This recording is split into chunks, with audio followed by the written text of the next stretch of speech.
That's the Instagram, the default mic. That's what it is. Gotcha. And then let's see the default speakers. We don't need the speakers here. Pia, can you hear me now? Okay, excellent. Let's make sure we can hear you as well. As Pia comes into the StreamYard, guys, hey, let's talk about it on TikTok. Let's really discuss it. Let's see. You're still waiting on Dave, 90% of your migraines on step 3 now. I hope that you gathered as much evidence as you could for your migraines.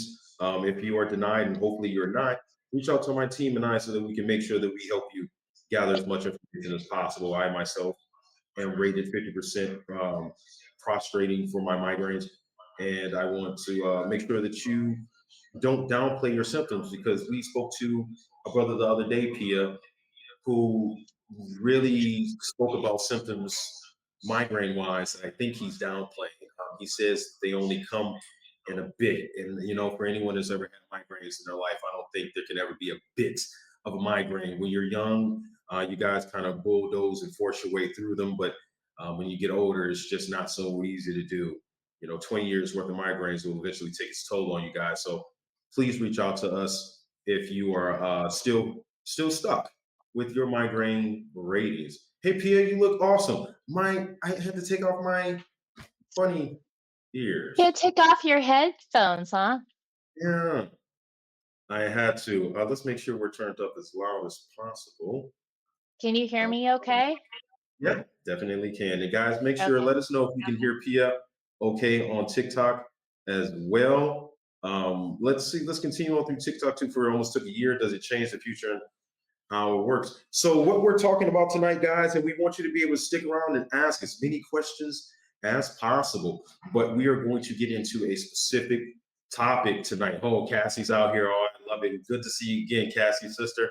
Always a pleasure. Guys, as you come into the room, let us know where you're from. You take the Sumpter-Pimpton. Yeah, I can never say the medication that they give you, but it's the default medication that the VA gives you for your migraines. And they're 50-50 crapshoot. I tell you, if you catch them early, sometimes you're good, but a lot of times when you don't, if you're out and about, you don't have your medication with you, I'm basically done. I'm going to be honest, guys. Things I say, I would never wish two things on anyone is migraines and taxes. And for someone to say you're only dealing with a bit of migraines, I think you guys really need to sit and consider what you're dealing with and what you're pushing through because of what your daily life requires of you. So, is it true that MS is presumptive? Hey, listen, guys, we truly want to be able to answer your questions tonight. And then, so I tell you, P is not on the TikTok side. So, the questions that you ask, I will relate to her as well. But tonight, we're definitely going to focus in on our specific topic. If you guys want to catch us and ask more benefits questions, of course, please join us again on Monday nights, is what it looks like it's going to be here soon, Pia, because we want to try to book in the weekends. That weekday stuff's not working so well, I tell you. But we're going to try to focus in on Mondays with the questions. But on the Thursdays, we're going to specifically talk to a group of people, which is our advocates, our spouses, our family members, the people that our friends, the people that really take care of us as veterans, Pia. And so tonight's topic is about overseas veterans and the benefits that they can receive when they're overseas. I myself live in Krabi, Thailand, and I receive all of my benefits, Pia. And hopefully, here very soon, we'll be talking to Pia about more of the benefits that I receive, specifically, the home loans and working on wealth building, long-term insurance and such. But today, we're talking about benefits that we can all receive once we get to our 100% P&T. And if you're at 90%, guys, you can also receive your benefits out of the country as well. Excuse me. So, Pia, as we talk tonight, I really want to pick your brain about these things. Now, I know you don't live overseas, but I tell you guys, once again, this is a wealth of knowledge in front of you. We'll allow you guys to ask some questions here in the future too. but we definitely want to ask specific questions pointed at Pia tonight. So, Pia, if you would not mind, could you tell us what you know about FMP, the Foreign Medical Program? Foreign Medical is really a great program for veterans who are in the Philippines. They can go to one of the hospitals that are closest to them to receive their health care. And there's also, my understanding is that you can also get whole health opportunities through the Veterans Health Administration, as to where if you're not wanting to deal with medications, you can go through their whole health program. What whole health does is gives you the opportunity to get into Tai Chi, acupuncture. You can get into chiropractic care and also now massage therapy. So there are some really amazing benefits through the healthcare system if you're over the 50% service connected criteria, which is priority group one for many of you who don't know the different priority groups, to get into the whole health program if that's something you desire. And then, so as Pia is spitting all types of facts for you tonight, guys, I can tell you this: practically, they don't work. So let me say, all these things sound They're nice on paper. available.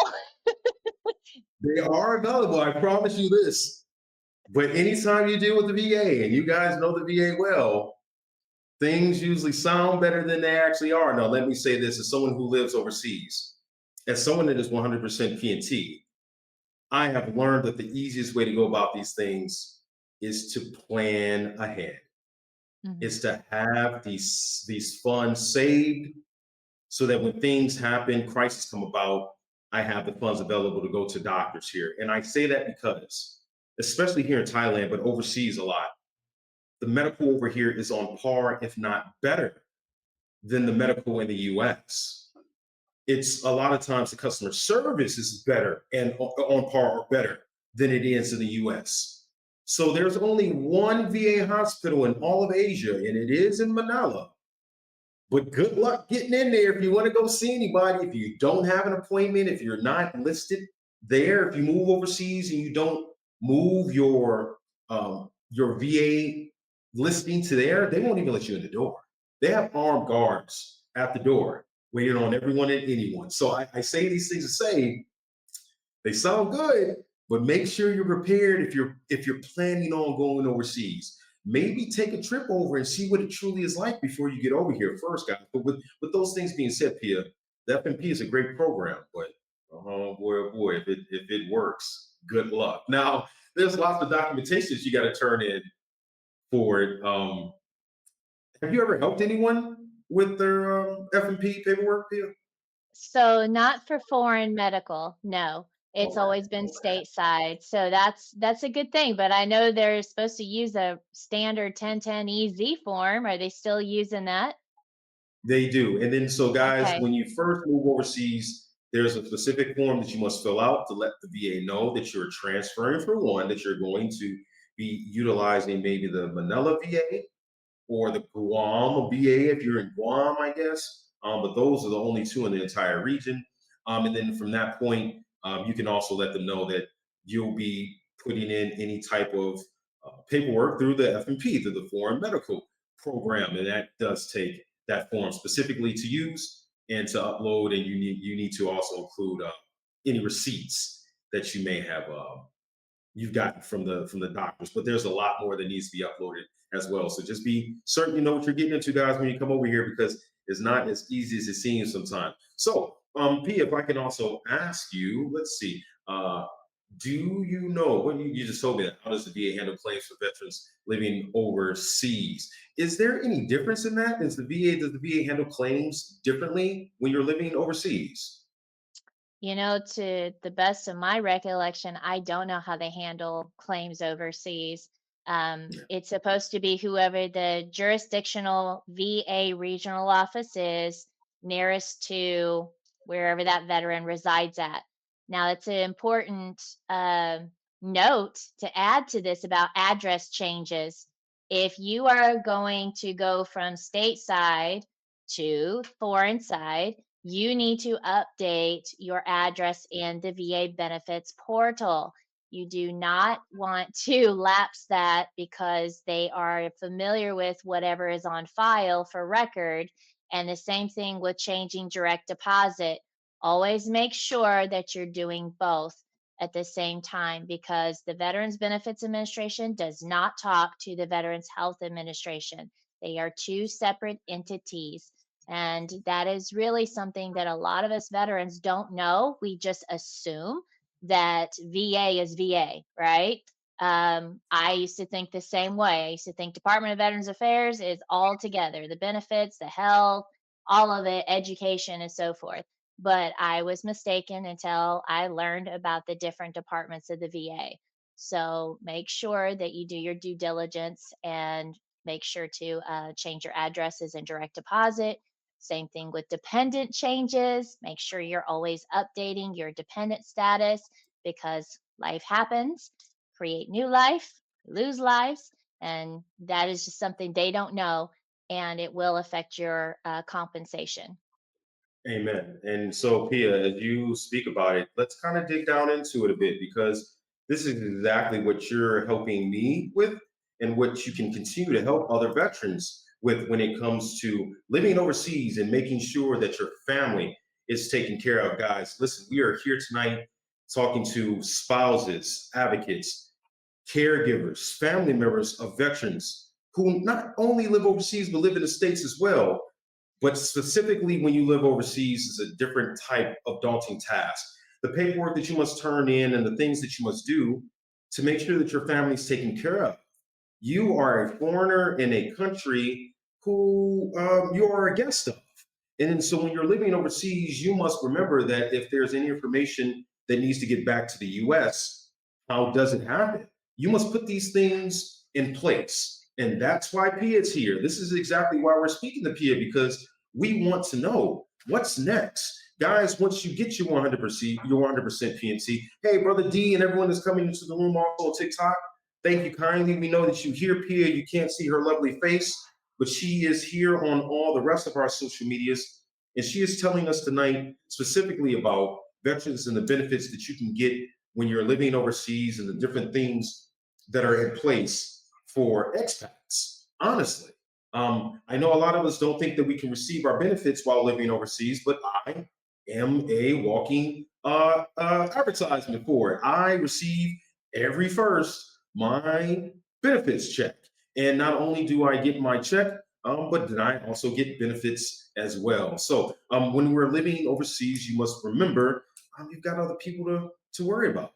How does the states know what you and your wishes are? Does your spouse know what your wishes are? Are these things written down? Do you even have any insurance in place? So, Pia, if you would not mind, I know last week you were, well, actually, it's been 2 weeks now, but you weren't able to join us before because you were out doing your thing. And so I really want Pia to be able to tell you guys exactly what she does and what she continues to do because we must prepare ourselves. So, Pia, if you would mind, when it comes to veterans like myself, what's something that we can do to prepare our families when we live overseas? So I think the biggest thing that you need to be prepared for is financial planning. Have yourself a plan because what I've always said is if you fail to plan, what do? You plan to fail. So, especially when you're going overseas, you need to have that money that can grow, protect, and save over time because of currency changes, life changes, and so forth. So, we encourage you to take your 100% and look at other opportunities for you in wealth building strategies. And we'll give you those tools that you need so that way you understand that this is to educate you and empower you so you're not left alone out in foreign countries not knowing how to use your money correctly or knowing how to safeguard it from other uh, situations. So we try to come in and show you ways that's going to not only benefit you, but also your family members in case something should happen to you. Um, And that is just to safeguard you from any incidences that can occur. Even during travel, you need to be prepared for the what ifs. And one of the things that I like to talk to veterans about is what does it look like when it comes Mhm. down to focusing on your money and your concerns about money? Are you worried about being totally disabled? Are you worried about not being able to work overseas as a general contractor? Or if you do have a general contracting, what does that look like if you do become disabled because of other mental and physical disabilities that derived from your military service? So these are things that we don't think about every day. And that's where we come in. We help you with a personalized plan and we track it and we give you that information and we say, hey, this is what your good habits are, your bad habits, your ugly habits. And this is what we can do to help you get on the right path, right? So we create a roadmap to your success, and that could be opening up a business, that could be real estate investing, learning how to use your money to invest in real estate, whether you want to be a passive investor or an active investor. There are so many opportunities out there for you as veterans, and family members can do this too, that can do this in their own lives and become the wealthy warriors of today. So that's what I love doing. And that's my way of giving back. It's been a great way for me to build my Airbnb empire and also pay it forward to other veterans who need a place to live. So that's what I do, Dee. Amen. It's what I love. Amen. Pia. Amen. And I do look forward, guys, to working with PA here in the future when I come back to the States. I do truly understand that this is not just about financial gain, guys. This is also about the benefits that comes along with being rated properly. Yes, the stability that comes along with being in a financial situation is great. Absolutely. That's what the option is there for. But there are multiple benefits that comes along with being rated 100% PNT. And even Pia said, even at 50% PN or 50%, you can still receive those same benefits. So, guys, listen, your family takes care of you more than you like to mention, than you like to talk about. Let's be honest with each other.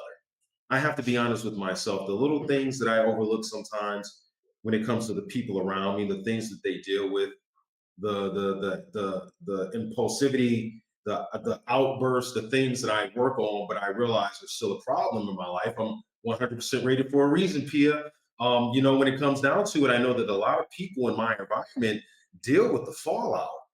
So listen, guys, understand that the benefits that come along with taking care of your family and making sure that the wealth is there within your family, within your generations, is much more important than the financial aspect of this. So truly listen, guys, when you are rated properly, reach out to Pia. And even if you're not rated properly, reach out to us so that we can make sure that you are, so that you can start to take care of the people around you and let them know that you appreciate them as much as they appreciate you, guys. So listen, guys, I know we got a lot of people coming in on TikTok. Thank you. Thank you for hanging out with us tonight. We appreciate you kindly. Hey, thank you for the follow, Mr. Grego.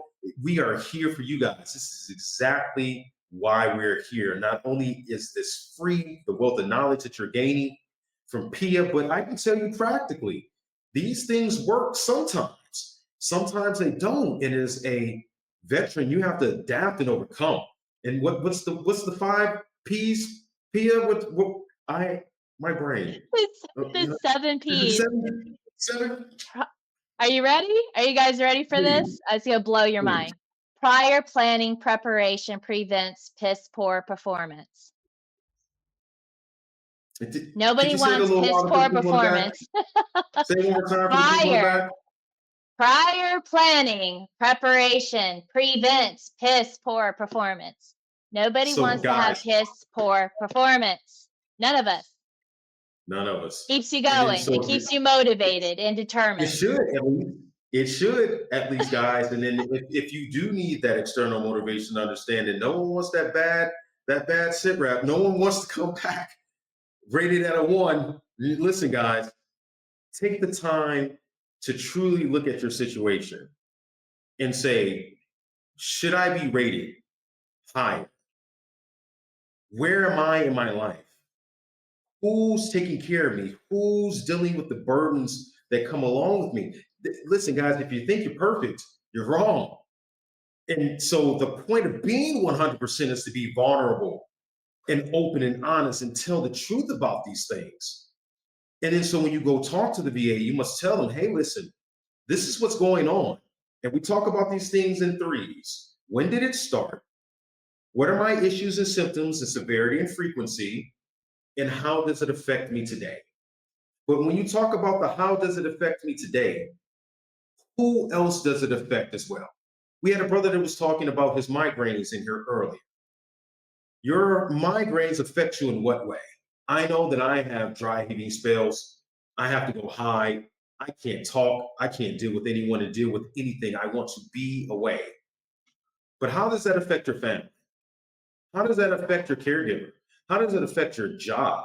How does that affect your environment? Guys, truly think about this in a total encompassing way and understand you must be open and honest when you talk about these things. So really look at it from a standpoint of saying, who else does it affect? And Pia, that's why we're here. We're here talking about family members, spouses, caregivers, and even if we're talking about coworkers or friends who just care enough to say, as a veteran, you probably need to go talk to someone, maybe mental or physical issues. So, hey, Billy Johnson, hey guys, as you guys come in on our other social media platforms, thank you kindly for joining us. We have Pia Norton here with us tonight, guys. And listen, I like to joke with Pia because it's so much fun with her being a Marine, once a Marine, always a Marine. I don't know how Right. she graduated boot camp before she graduated high school, guys.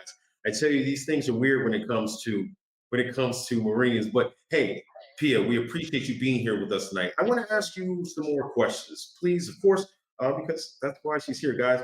Please stick around with us tonight. We're going to be taking questions, Q&A later, but right now we're focusing in on talking to our veteran spouses, our families, and advocates of veterans, so we know exactly what you have afforded to you. We want to make sure that we take care of you guys as well. So, Pia, when it comes to CMP exams outside of the U.S., are they different than they are in the States than overseas? That's actually really a great question for Paul, if Paul was here tonight on CMPs. But I can touch basis on the DBQs, right? The Disability Benefit Questionnaire forms, and allowing the doctors overseas to do those forms, and you can submit those into the VA as well. As long as you have a medical professional who can give a opinion that it is a nexus to your military service for that examination to help you with your VA claim, it is a legal form and it can be done by foreign medical professionals. Does not have to be where you reside. If you are stateside, I have heard through the grapevine that many people think it's illegal if you get a CMP done by a foreign examiner who does your DBQ because you paid for it out of pocket. That is incorrect. They cannot use that against you on a CMP exam. Okay. So if you get a denial and they say it's because you were stateside and your medical professional's opinion does not outweigh the medical professional on the state side, that is incorrect and unfair based off of CFA regulations for 38 CFR. Now, don't quote me which one it is because it's been a minute since I've looked up that uh, regulation, but it's in there and you can find it to help you with your claim. Gotcha. So I think the sound may be coming from the speakers. We'll work on that next time when it comes to the sound in the actual room. Sorry, guys. I hope that you're able to hear Pia, even if she sounds digital. I promise you, she is a real human being. I promise you, she is. And Give me a so we've got crayon and I'll prove it. talk to her crayon and find out. You'll know soon enough how real she is, guys. Yeah. And then so even as an AI, she's telling the truth. I tell you guys, we've got other comments coming in on our other social media as well. And Brother Avery said that he moved abroad to save his retirement. Listen, guys, I could not afford to live in the States anymore. And then even with the opportunity to use F&P over here, P, I tell you, it is still 3 times cheaper to just pay out of pocket than it is to even worry about F&P. Now, listen, guys, I'm not advocating that you don't use F&P, but if you get annoyed as quickly as I do, which is much more simpler to just pay out of pocket and continue to move on, because as opposed to what it would cost you to live in the States and go to the doctor, it costs a third of that here. And I'll give you an example. My daughter and I were out walking the other day, and unfortunately, she got stung by something, maybe a wasp. And we went to the emergency. Now, the last time we walked into the emergency in the States, almost out of immediately, you're stuck. You're coming out of pocket, right? But then we're in Krabi, Thailand, guys. I live in Thailand. And then so going through the process with the doctor was not only attentive and respectful, but she went through all of her checks and balances. She called other doctors to find out if it could be a different diagnosis before she said, this is the medication that you need, and sent us on our way. From the time that we walked in to the time that we walked out, we may have been in there for 1 hour, and it cost us a total of 150 US dollars. She got her medication, she spoke to the doctor, we were in and out with no waiting, and it cost us almost nothing. You're talking about even talking to the doctor from outside in the US usually costs you 150 US bucks. So guys, listen, understand that the benefits of living overseas are astronomical. I know a lot of times the belief is living in Thailand is all about mongering and living your second best life. But I tell you, or maybe even it's backpackers, but I tell you, Thailand is much more than that.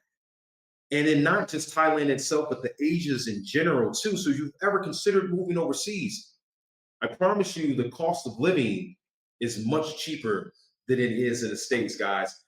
You really got to look into it and see what you can benefit from it, because there are brothers and sisters who are taking advantage of it. So Pia, thank you for talking about that, because I don't think enough people know that these things are possible when you're living overseas. The exams that you take are not much different than an exam that you would take in the US, except that it's cheaper. Except that it's cheaper. And then, like you said, a lot of people believe that the exams are not valid because they're coming from an overseas doctor. That is also not true. So, guys, please reach out to us, and especially Pia at Veterans Wealth Solutions and us at yourvabenefits.org, so we can make sure you know the truth if you're considering moving overseas. And if you want some practical advice, please reach out to me as well, because I'm more than willing to tell you. It still is a bit expensive to live over here, Pia, but you got to make sure that you stay within your means. And I think a lot of times that's where I go wrong. That lifestyle, because guys, it's Luxury, so your much money. luxury lifestyle. Oh yeah, you find out when your money goes so much farther that you can Yes. afford a couple of things. So you kind of want more, and I tell you guys, you really got to be careful. So my family and I, we spend somewhere close to about 300 to 400 US dollars a month on groceries. Guys, please chat. Let me know in the comments. How much do you spend on healthcare? How much do you spend on food cost? We are a family of 4, myself, my wife, my 2 toddlers. And we spend about 400 US dollars a month on food. So please let me know, guys, what are you spending? Pia, if you don't mind me asking, can I, how much do you spend on food every month? Dude, it's me. Like, I don't eat that much. My animals probably eat There's a more T, than I right? do. That's a crazy question right there for me.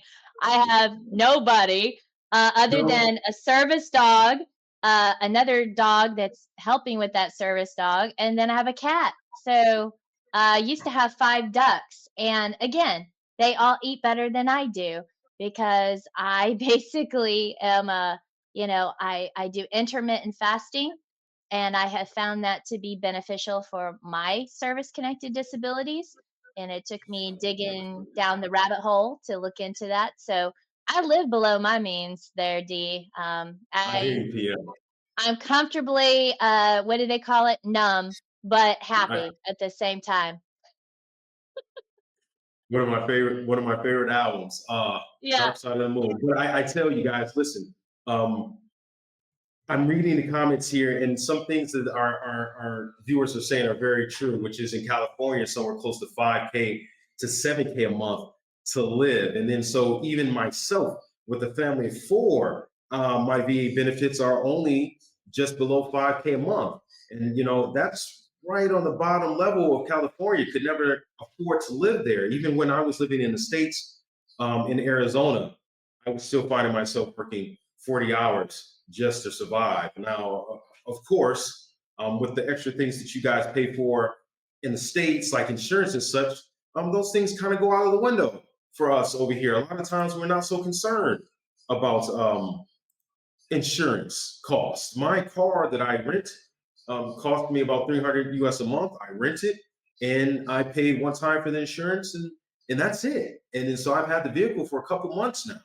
Whereas, in the States, every month that insurance was 200 bucks, 300 Hmm. bucks, and that stuff adds up eventually, guys. So yeah, just once again, consider, hey, Texas, what's up, Ben? Hey guys, appreciate you hanging out with us tonight. Cassie, hey, good to see you again, sister. Like I said, always a pleasure. As you guys come in, let us know where you're living. Where are you from? Yeah, because I say, Ben, living overseas is a great thing. The relocation in itself, along with the culture, like you say, is beautiful. It's wonderful. Not only do I have the option of scuba diving, I guess, snorkeling, but I could go hiking as well. There's ATV, and so many other things that I could get involved in. Now, do I? No, absolutely not. They're fun to know that I can do, Pia, but to actually do them, I avoid them like the plague. But with that being said, guys, if you are fine with it, you can always come here and do those things. And to understand it at a third of the price. I'm gonna make a Once trip again, out there, D. I gotta experience Thailand. I've got to you know what Thailand is all about. So when I get a wild hair, I'm planning to come see you and Will out there. Yeah. please, you should. And guys, if I can say something too, thank you, Donnie. Thank you, Miles, for following. Make sure you follow Pia also at Veterans Wealth Solutions on TikTok and other social media platforms. Um, as obviously she is a wealth of knowledge, you know exactly what you're getting into when you get with Pia. And then, so if you decide to move overseas, guys, she knows how to help you do that. The relocation process can be daunting, so don't take it lightly. Prepare yourselves and reach out to us before we do so. But guys, let me know. Send me the chat. What have you heard? What do you know about not just Thailand, but Asia? What do you know about being living in Vietnam? What do you know about Korea or even Japan? A lot of times when it comes to us Americans, we think the world begins and ends with us. The world revolves around us. So the things that we see on TV, we take as fact. And like I say, a lot of times we hear that Thailand is just a bunch of old guys living their best lives the second time around. And you get here, you find out it's so much more than that, guys. So living in a car. Yeah, Tony. Hey, Tony, brother, always good to see you as well. Tony's out there. Wait, Tony, you're getting ready to go to Vietnam or you're already in Vietnam? Da Nang, I believe this was. Yep. And then so Da Nang, he's already there. Oh Um, wow. and so 100, he says, 1,000 to 1,500 the most in a month to rent. And very true, guys. So let me tell you something about my situation. We want to make sure that you guys truly see what we're investing in here. And then, so if you are working with us and you have the opportunity to come find some peace, some relaxation, but to also walk through your claim, we are working on a retreat here called Heal and File. And then, so we are offering it as a benefit to veterans to be able to come over here and work through your claim from A to Z. Not only will you get to talk to me, of course, but maybe you'll get to talk to Pia if you hear her as AI on TikTok face to face. And she'll be able to assist you with not only your claim, but making sure that you're prepared for the future as well. So Heal and File is here for veterans who truly want to be able to learn how to relax and find some peace so that they can partake in other things in life, but at the exact same time, get their claim taken care of from A to Z. So not only are we going to help you with your DBQs, with the IMOs, but you're speaking to doctors that cost a third of the price than they do in the States. And so guys, understand that where you normally pay 700, 800, $1,000 for a private IMO session, and or you can allow the VA to send you to a CFP exam and take that nexus letter, and that's not something that I would recommend for you guys to do. You'll be able to speak to our team of doctors for a third of the price to make sure that you get the rating that you deserve. Now, listen, guys, if you decide to come over here, we're going to work on a GoFundMe to make sure that the veterans who are chosen are able to come over here free of charge. Now, if you're not chosen, of course, you're more than welcome to come go through the process at a discounted rate for veterans and truly see what it means to live outside of the States in Thailand or just overseas without the stress of actually being here. So we're trying to make sure that you have your living condition taken care of, your transportation taken care of, and your eating as well. So guys, reach out to me so that we can get you signed up. We want to make sure that we take care of you every step of the way. Follow us and follow for more, and then you'll be able to talk to Pia when you get out here, because we'll make sure that you get the ratings you deserve and that you get the help afterwards as well. So Pia, the high season is upon us. It is from October to April. It is the best time to be in Asia, but especially in Thailand. You said you're going to get a hair. I'm telling you, if you're going to get a hair, now is the hair's time to get hairy. This is the best time to be here. Guys, let me know what you know about Asia. It's the opposite of October the through States. April? That is correct. We have the opposite October weather through- of the States. When it's ugly, muggy, gray in the States, it is beautiful here. So, yeah, if you're looking to come hang out with us over here for a little bit, this is the perfect time to do so. Cool, man. Thank you. Thank you. Thank you. I'll We'll be get looking here. forward to that trip. No So that's problem. another thing I wanted to tell you, like traveling with service animals, right? Mm. A lot of people don't know this, but it's good to prepare your animals for this kind of long, extensive, Mm. trip. One of the things I would highly recommend is making sure that your service animal is prepared, right? So make sure you talk to the veterinarian, get your vaccinations all updated, get a travel certificate from your veterinarian for your service animal.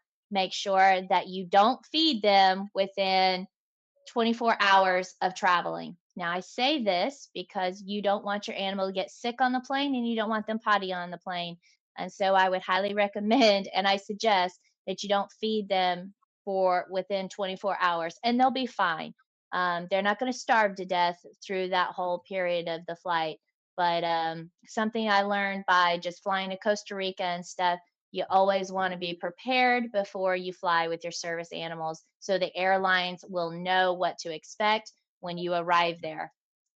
Excellent. Hey, Pia, you got a lot of questions coming in about the animals. I should have known that that was a good question to bring up. So let me run some of these past you because these are very good questions, guys. Hey, Il Maddie, thanks, guys, for following us. If you're still in the room, hey, listen, if you're getting ready to go to basic, the best thing that I can tell you to do as a veteran is to go to sick call. Listen, you're always going to have someone telling you, calling you names, telling you to not go to sick call. Listen, find a way to go to sick call. We can come back and revisit this question later because I want to continue on. But hey, guys, if you're living overseas, it is very safe to live in Thailand. Look up the rating indexes in Google for safety overseas, and you will find out that Chiang Mai, Thailand, Thailand in general is always very high on the list when it comes to safety. Now, listen, those things come with a grain of salt.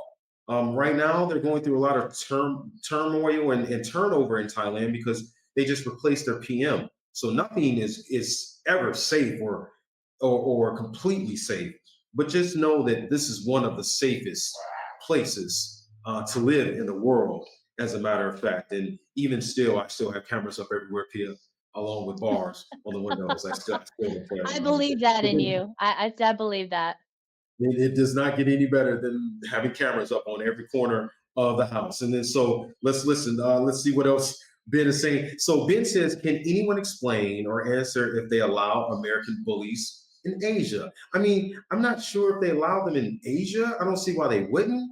But it might just be very expensive in general to take a specific type of animal overseas. But I don't see why they Well, wouldn't they'd have to allow us. check the breed. They're gonna have to check the breeds that are allowed to travel. But again, Mhm, if mhm, it has been a service dog, depending on the breed, they cannot discriminate against that breed because it has been task trained per ADA for that veteran. So that's why I encourage you guys to just make sure that the breed shows that it is an ADA task trained service dog, animal, whatever you're using for to accommodate your disabilities because mhm.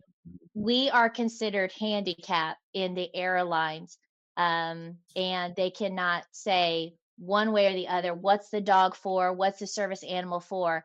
That is a question that you do not have to answer under HIPAA to protect yourselves. You need to tell them what they're task trained for. That could be mobility, that could be medical alert, that could be deep pressure therapy on the plane. So there's many different disabilities under ADA that service animals are trained for veterans to travel Mhm, abroad. mhm.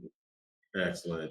And then, so I hope you guys got that. Just make sure that your service animal is listed, and just do your due diligence. But if you're not sure, please reach out to Pia because we will do our research with you as well to make sure that your animals are allowed to travel overseas. I myself had a puppy for about 6 months and decided that was the worst decision I made in my life, and gave him to a good family member. So, guys, There they go. uh, There they go. she's doing well now. Yeah, animals. Boy, I have zero patience. I love them, but from a distance. From a distance. So let's see. Your stateside animal or your cat staying stateside, Tony? Oh, okay. Couldn't bring the kitty cat with you, huh? Oh, that's unfortunate. I'm sure that your cat misses you, brother. So pick's not. I'd be nervous to have a service animal in Thailand with all the soy dogs. Yeah, I've watched a lot of people walk their dogs around. The random dogs that walk in Thailand. Trust me, guys, there are random packs of feral dogs that walk around all the time. They do not have, like in the States, any pounds or anything like that. They don't have people that just go around and catch the dogs. Culture beliefs state that the animals are allowed to roam free and be the souls that they are. So you got to know what you get into when it comes to being here in Thailand. If you're walking your dog around and your dog maybe sees a pack, you got to prepare yourself. Once again, I'm always open and honest with you It's a guys. cute. I was Please walking say on the hi. road the Please other say day hi. and ran into a pack of dogs. And they were not happy with me being there. And I let them know that I was wrong for being there in the first place and continued on my way. It was my fault. So you got to be prepared with these things, guys. If you're over here, if you got your animal, just be careful. Just be careful. How difficult it is to bring your dog along with the paperwork involved? Yeah. So there were, like I said, a handful of questions here. Pia, do veterans need rabies vaccines before? Do veterans need them? Do we need rabies vaccines? As Sure, a guys. veteran, have Hey, you you not know already what? had If the you're rabies foaming at vaccine? the mouth, you got issues. If you're foaming at the mouth, okay, you better get that rabies 28 vaccine. years later, 28 years later, just came out in movies, guys. If you're foaming at the mouth, I don't think you should be moving overseas. That's probably not your priority, number one. Yeah. So, but as a veteran, you've been shot with everything already. Well, you've probably already had your rabies vaccines. Yeah, You just don't you're know it. immune to But it. hey, You just don't know it.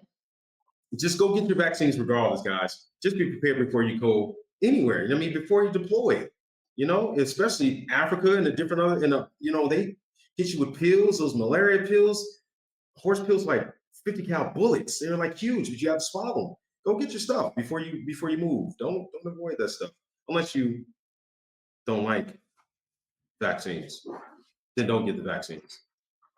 I'm not advocating either way, guys. Get the vaccine or don't get the vaccine. You can So, opt out of vaccinations if you have a religious preference. And so I'm just saying that if some of you feel that it's unnecessary, you can use your faith to opt out. So I just helped a veteran's seventh grade student. As a matter of fact, they wanted to give him some vaccinations, and he was torn between the two. And I said, dude, like, do your due diligence, look at your guys' face, look at how you feel about that. And do you really think your son needs this? And so they did. They wrote a letter to the school, and he's still playing football. And guess what? He's still in school, he's still in classroom. So exactly. it can be done. But again, I always encourage you guys to do your due diligence, find out what works best so you don't get yourself in any trouble with the good old school systems as well. Amen. Amen. And so to add on that as well, guys, just learn how to self-advocate. Really practice on self-advocacy because that's the best thing you can do for yourself. And just like being stateside, if you decide to move overseas, figure out exactly where you want to be. Figure out where your dollar goes best. Pia joined the Marines for a reason. I joined the Air Force for a reason. There are different branches for reasons. And so if you travel overseas, the Philippines are not going to be the same as Korea. Now you just got to know where you want to be. Go figure it out. Go land and figure out their visas. Here in Thailand, the visa situation is pretty annoying. It does not go well. You must put in a lot of time and effort to live here permanently in Thailand. I'm finding out that it may not be for me. I've been here for close to a year, about 8 months, Pia, but this visa situation is pretty difficult. So my wife is Filipina. We're going to go back to the Philippines for a while, where the visa situation is much more broad and open. You can stay as a guest for up to 3 years. Now, of course, you must go back and go to the immigration office and check in, of course. But in terms of, like, say here in Thailand, where you got 30 days to be here before they kick you out, you can't be here anymore until you update your visa. Things become a little bit more difficult, So just understand what you're getting into, guys, when you're traveling overseas, because even with animals, insurance, and just understanding how far your money can go in different places, self-advocate for yourself and just learn what works best for you. Will was saying that Singapore and Malaysia have bans on strict animal controls, especially for pit bulls and American Mm, bullies, guys. So make sure you, once again, if you're going to Singapore, it's super expensive, but wow. Malaysia is a bit less expensive, that they have strict rules on different animals and imports. So Japan has a blanket ban. Japan has a ban on everything. Guys, if you're thinking about moving to Japan, don't. Japan has a ban on absolutely everything, guys. They don't Listen like to the state. GIs anymore. They don't like us Yeah. over there, guys. Plain and simple, And don't want to it, sugarcoat it, but they really hate Marines. So I it's believe it. I yeah. believe it, Pia. And I lived in Okinawa for about 6 or 7 months, and this is about 10 years ago, though, guys. So it's a while now. But it was a gift and a curse because truly they still have a lot of disdain for Americans out there, especially for veterans. So Mhm. once again, you got to know where you are and where you're going because you don't want to get in any trouble simply based on who you are. So South Korea allows the animals, pit bulls, American pit bull guys, if you want to go to South Korea.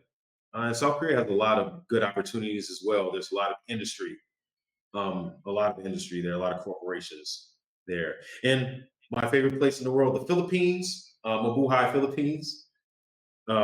It says that the Philippines allows them to, but the local ordinances may vary.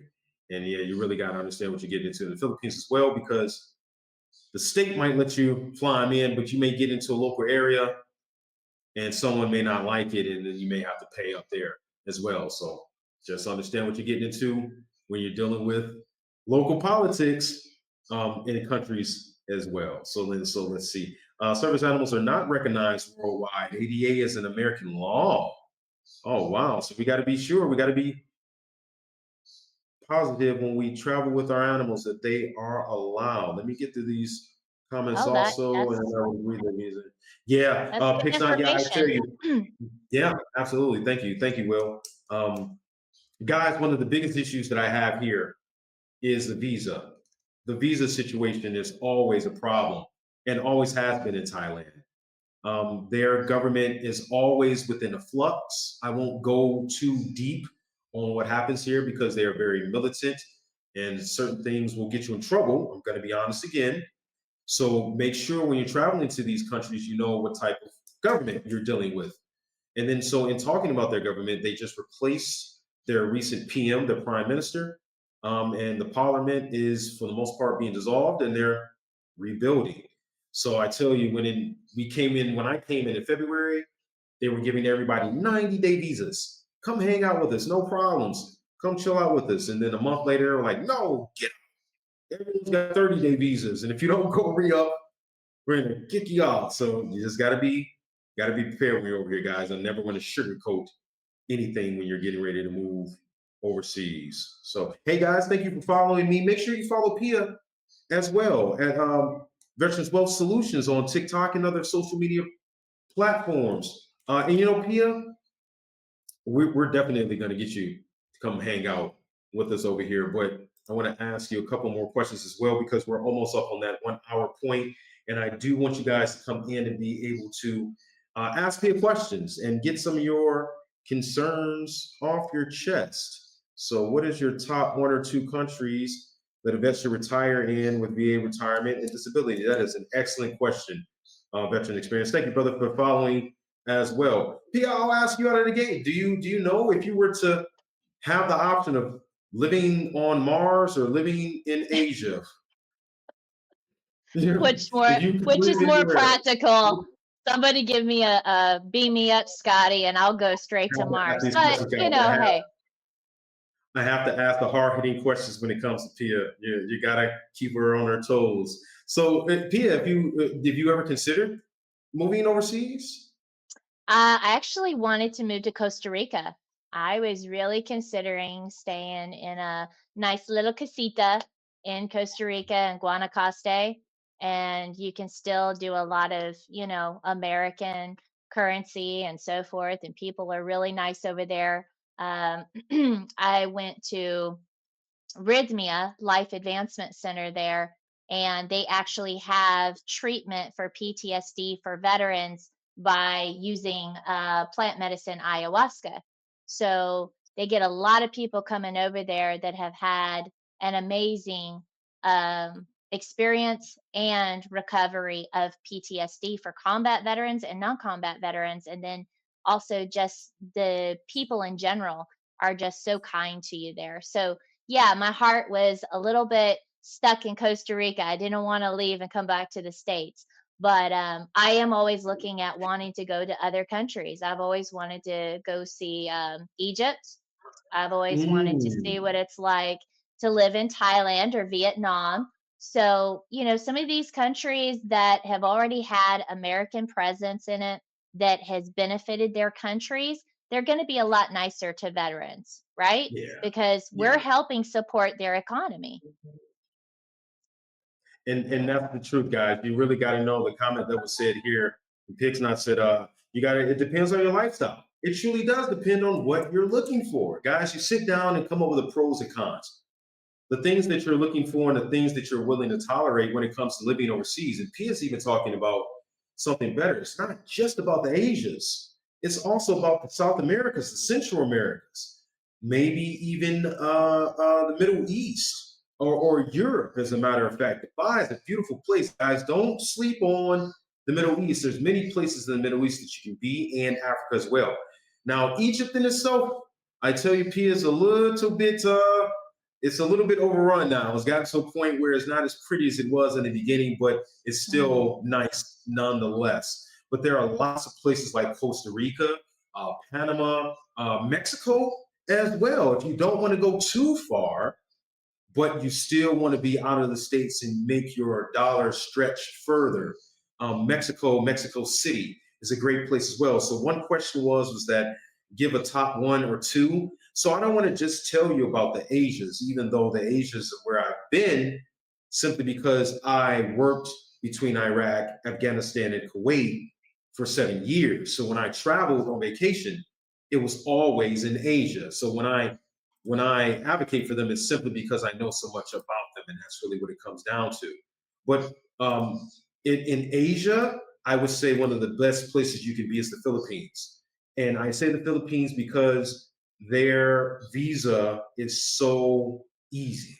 It really is. It's annoying, but compared to the other Asias that I've been in, much, much easier to deal with. Now, in Thailand as well, the convenience is there, but things are constantly changing.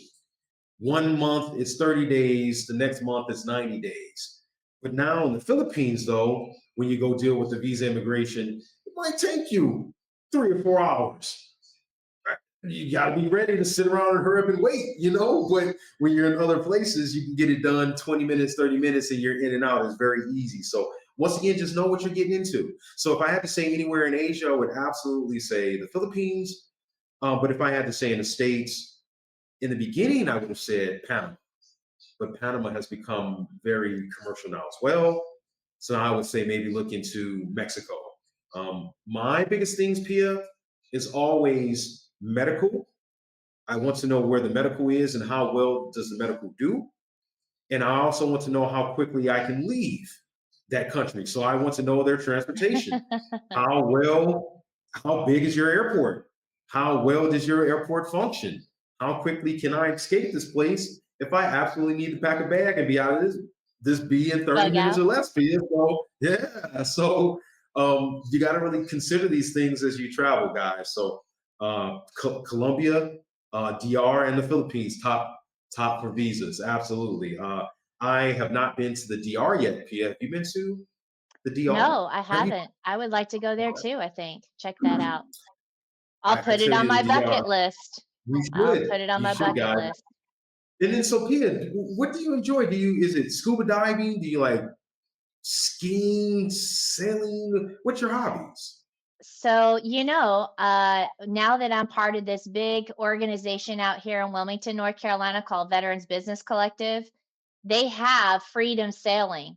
So it's a nonprofit organization where one of the veterans take out people to go sailing. And I got to go sailing with them. And it was really awesome. It was a great experience. I hadn't gone sailing before. I've always wanted to. And I was out there with like 6 other people. The weather was great. He's a great captain. So if you guys are ever out this way in Wilmington, let me know. It's called Freedom Sailing. The guy is Captain Joshua Johnson, and he's very good at what he does. And he knows how to watch the sail on the boat. I hope so. He's uh, the captain. I hope the you gotta watch out for those captain. pirates. You gotta make sure But those little pirates don't creep up on you. I don't get to do a lot of hobbies that I want to do. But I have the option to go hiking up in the mountains if I want to, go camping. Asheville's not that far away. It's about 4 or 5 hours.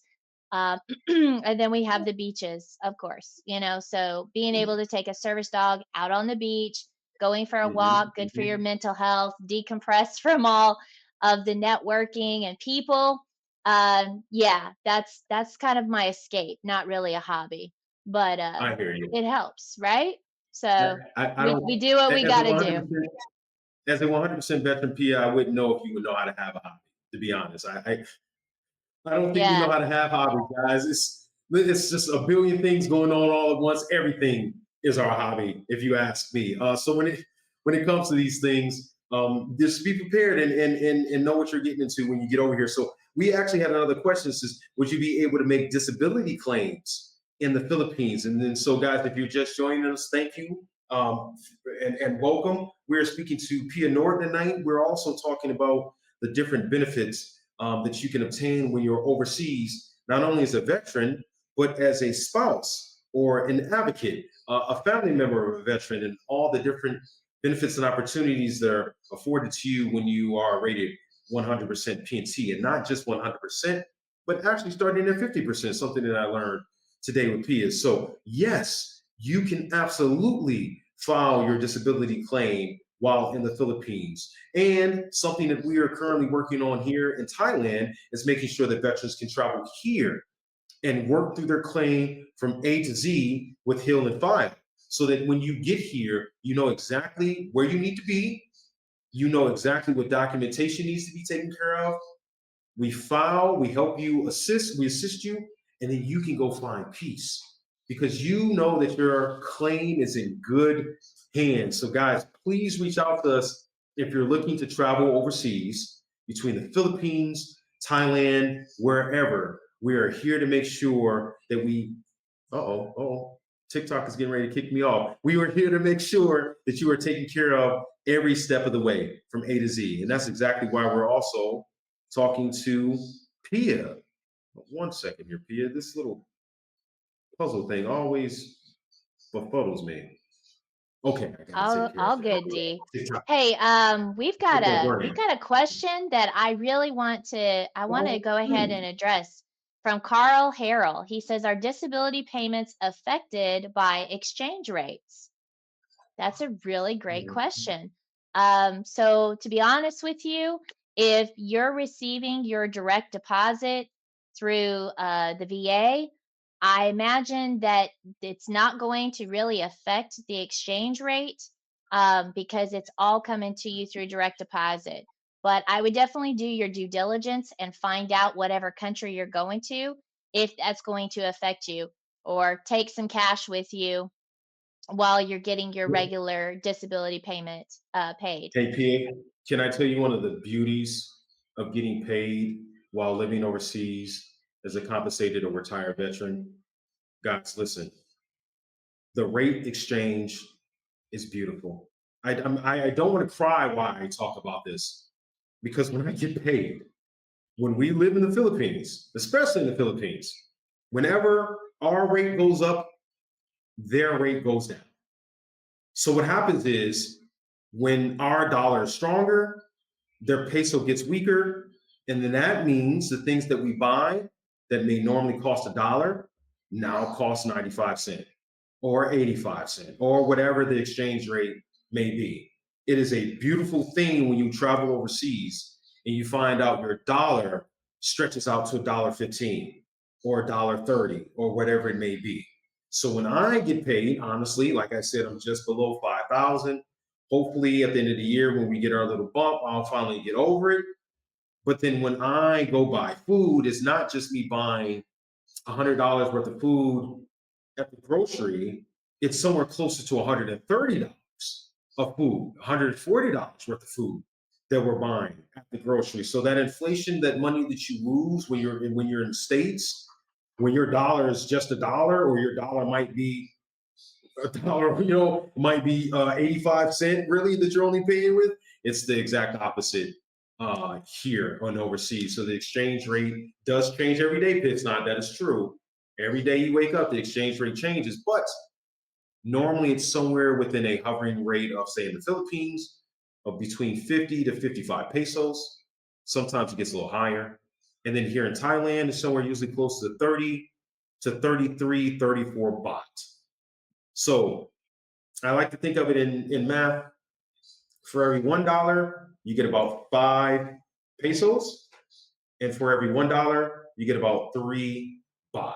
So if you have to exchange it in your head, you know that things that would normally cost you $1 in the States, you can now purchase 3 of those things here. And in the Philippines, you can basically purchase 5. Does that make sense, Pia? I Nice. hope. I I'm mean, trying to hey, find it the math in my sounds head is like, good. okay. I'm all about Well, making a profit somewhere, right? So if yeah. you can make a profit and extend your payments Right. over a Mhm. longer period of time for you and your family, man, that's great. Like, Absolutely. um, Absolutely. I think I spend about almost $300 just alone on pet food and taking care of the Mhm. pets and doing things like that, and then including my own necessities. And so it's like, oh, before you know it, I'm spending more than what I was a month before. And you see this Mhm. happening weekly. It's like it's not a figment of your imagination. You're literally spending more each week as you go Hmm. by through the month. And I'm like, they just keep on hiking up the prices. Pia, So how much do eggs cost? Guys, tell me in the chat. How much do you spend on a dozen eggs? How if you eat eggs, I guess, but tell me what the prices are in the States when it comes to your groceries. When we go shopping, we eat a lot of eggs. Pia was speaking earlier about how she does her intermittent fasting. I intermittent fast as well. And then when I do eat, I try to eat an egg at every meal, some type of egg at every meal. And then mm, so they sell the eggs in a pack of 30. And usually the eggs for us cost about 110 baht. If you guys can do the numbers real quick, I'll let you go find out what 110 baht conversion is to US. But I'm buying 30 eggs for 110 baht. So I know if you're buying them in a dozen, you're probably buying them at the exact same price that I'm buying them at 30. So just let me know. I want to know if you guys can do the conversion real quick. But our eggs are cheaper. So that just lets you know everything else just goes a bit further. There we go, brother. Thank you. Thank you, Pixot. Thank you. So for 30 eggs, what you normally probably would pay for a dozen eggs. So these are the things that you benefit from when you're over here. I'm getting triple the amount of eggs that you are. And it becomes one of those things where if you've got a family of four, really consider these things, guys. These are the benefits of living overseas and the amount of money that you spend on the big three: your food, your transportation, and your living. And then, so of course, that usually takes up somewhere close to 50, 60, 70% of your income the majority of the time. If you could cut that into a third and still get the same benefits, why wouldn't you? So, guys, reach out to us if you're really considering living overseas, moving overseas. And if you're really considering what you can do with your benefits once you get to the rating that you deserve, reach out to Pia so that she can help you get over here as well, because we would love to have you here and find some peace of mind over here, guys. So Pia, where else? Where else would you like to go? DR? Is there hmm. anywhere considered Switzerland? Somewhere in the Europes? Is anybody considering the Europes at all? I'm not very fond of what's going on in Germany, but Mhm. I would like to try to go to Sweden. So I don't know a lot about Sweden, to tell you the truth. The Europes are just as expensive as the States because it is still a Western type, culture. So things Mm, still tend to be expensive. But of course, when you're looking for simplicity and cheapness, South America and then the Asians are the best places to do it. Hey, Pitts, I sweet. appreciate you. Thank you, thank you, thank you, thank you guys kindly. And then leaving Da Nang soon, crazy. Are you active duty or core specialist? Good to see you, brother. Crazy. Are you active duty or leaving Da Nang soon? Or Danang, I always get it wrong. John, thank you for joining us, guys. We're talking to Pia tonight. Yeah, here we go with the eggs, right? So $5 for eggs. Oh my God, three, Yep. yeah, 5 dozen eggs. Yeah, it's insane, guys. That's I just tell for you, a these dozen for chicken I eggs. know Yeah. these things add up. These things add Eat up. It's duck eggs. insane, guys. It's insane. And then, so if I can give you a little bit more, I hope to continue on with Pia too as well when it comes to generational wealth and building future plans, right? So it's not just about the VA loans and things of that nature, but it's also setting it up so that there's land involved as well, guys, because I want my family to be able to survive on their own. And I know a lot of these ideas seem grand and grandiose and daunting, but if the VA allows for you to have these types of benefits, why not take advantage of it? Why not go through, and we know it's a problem. It's a situation. It's a system. But you got to put yourself through it because this is more than just about you. This is about your family's benefits as well. This is about your family's future as well. So I want to be able to buy chickens, Pia. I'm going to be honest with you. I want a little bit of land so that I can buy these things and purchase these things and make sure that my family doesn't have to concern themselves with these things in the future. And then so I hope that Pia can help out with this because not only am I looking to buy a home, using my VA loan, but I'm hoping to actually own something as well. I want the generational wealth to stay within my family, and I hope you guys see it the same way as well. We are here talking about family members and spouses. We're talking about advocates and caregivers as well. And we want you guys to know that you are an overlooked and underappreciated group. We thank you for your service. And then, so if you're a veteran, it's grumpy, stubborn, uh, Salty. stoic, salty, all those things. A lot of times we've been through the system and we know how basura it can really be, and we don't want to continue to go through it. Reach out to us. Let us help assist you move through this process. We understand what it takes. Pia is a 15-year VSO veteran. Like, you guys got to really know what's going on here. This is where the rubber meets the road. Take the opportunity to self-advocate, to reach out to Pia, to reach out to us at Veterans Wealth Solutions and your VAbenefits.org, and get your proper rating so that your family can be taken care of as well. So, Pia, we're talking about those cost of eggs. What would you rather do? Put the money up front now and go buy a couple of chickens that have as many eggs as you like in the future, or continue to pay $5 for 12 eggs? I hope these eggs are golden goose eggs. Yeah, that's No, that's insane. your standard chicken farm that somebody just decided to cage up and feed them. But what I was going to say, and this is really important, why Veterans Wealth Solutions was created, mostly because of the 20 years that I've been advocating for veterans, not to mention just the VA claim side of things, but to actually identify the underlying issues that many of us face daily. And that is our financial struggles. We have different things that we have going on, whether you're a provider for your family, whether you're a single parent, whether you're a caregiver taking care of parents or veterans or whoever it may be. We are all dealing with some kind of financial struggle, some kind of burden. And a lot of us there's over at least 74% of us that are financially illiterate. We don't even know certain wealth building strategies that are out there that the wealthy use that we'll never know unless we go out and we find it ourselves. Okay. Mhm. So when I tell you that we have a system that is not suitable for our needs, you got to remember that you're the investment and you got to take care of the best investment, and that's you. Nobody else is going to do it for you. So to help you on that path, on your journey to get a better quality of life, we offer these tools. It's like a secret weapon, right? That you've always wanted to discover and learn how to use to benefit you. And I think that's one of the things that was like a real eye opener for me, Dee, was I was like, I was tired of being stuck. I was tired of working 60 plus hours a week. I'm a single parent of two children, and then also trying to coordinate visitation with the other person. And, all those things led me to, this is too much. It's overwhelming. What am I going to do next? And starting over. And what did that look like?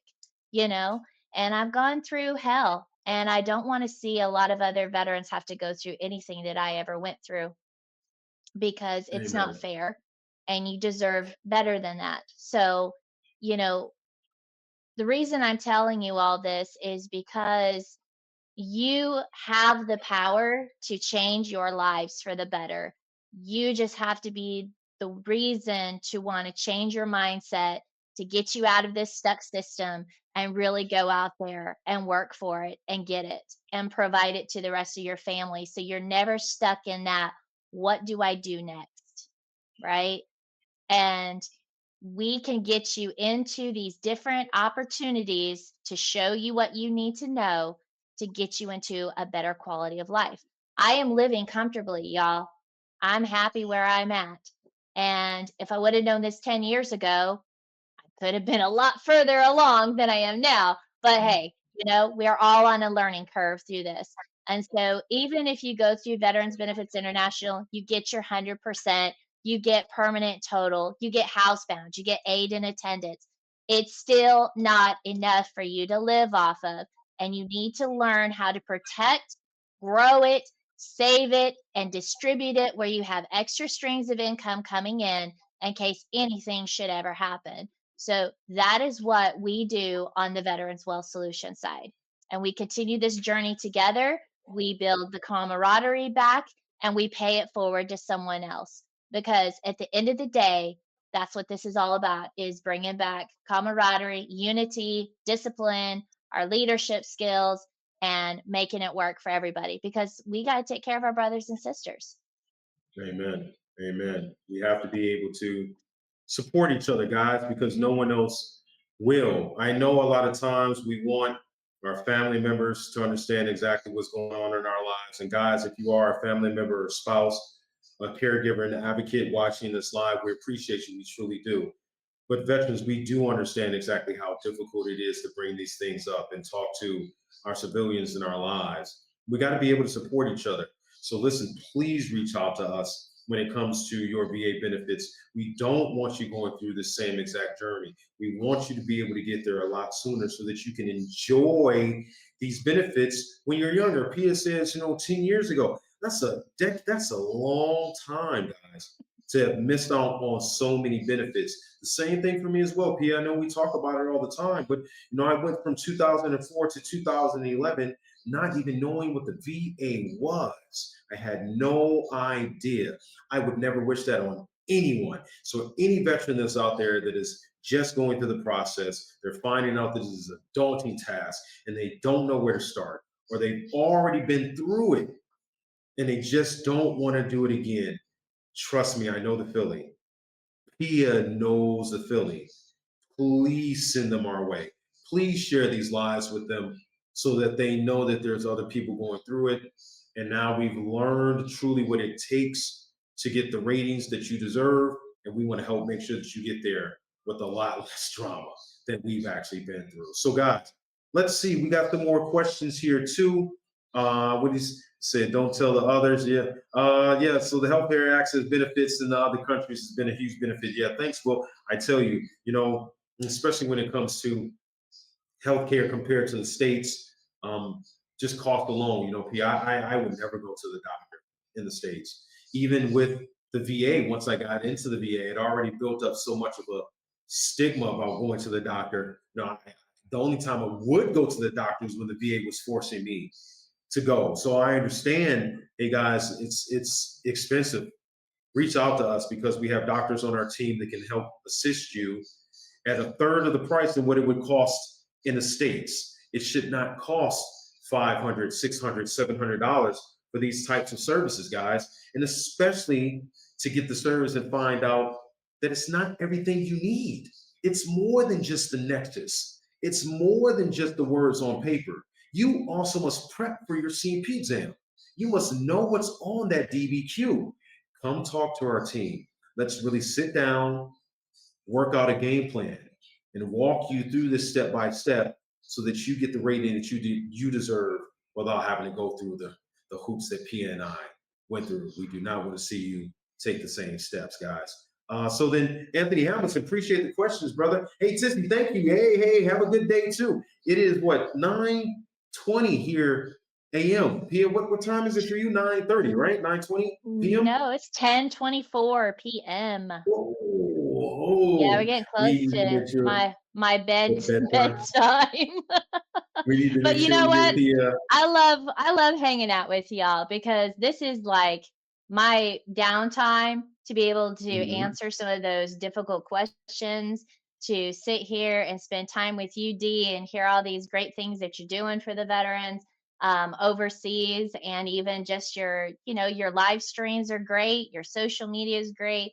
That's still stuff I'm working on, right? I mean, there's a lot of We'll things get I'm there, working Pia. on, but yeah, I'm not Wonder Woman. I'm the real deal, but I may make you wonder what I'm doing sometimes.